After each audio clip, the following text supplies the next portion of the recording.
actually, the agricultural systems engineering today will have a conference at the Grand Mensing Imperial Hotel.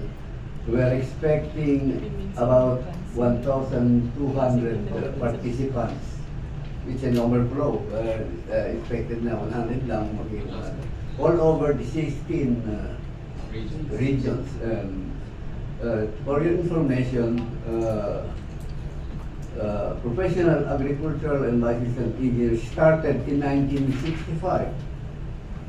Up to, it's actually 70 years now that we are having professionals, and it is in the tune of almost 13,000 vice abe, professional abe. And we have active, because from all, some are retired already and others are abroad. We are about, we have in the database about more than 4,000 active ABEs.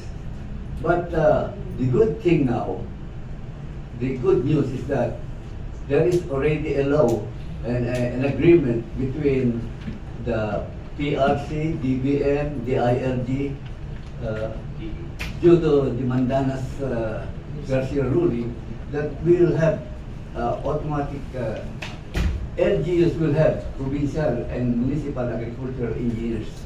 The target is that now we have already some 2,000 ag engineers already spread all over the country, and we are expecting to have more 6,000 to be engaged in these different LGUs. So we have a good force that will provide the really support in agriculture and fisheries in the field of power machineries,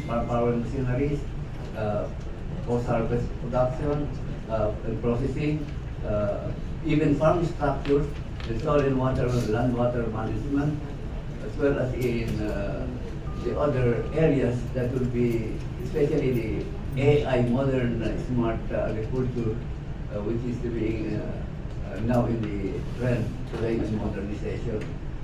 Especially the use of also the affiliated non-conventional energy like solar powered systems.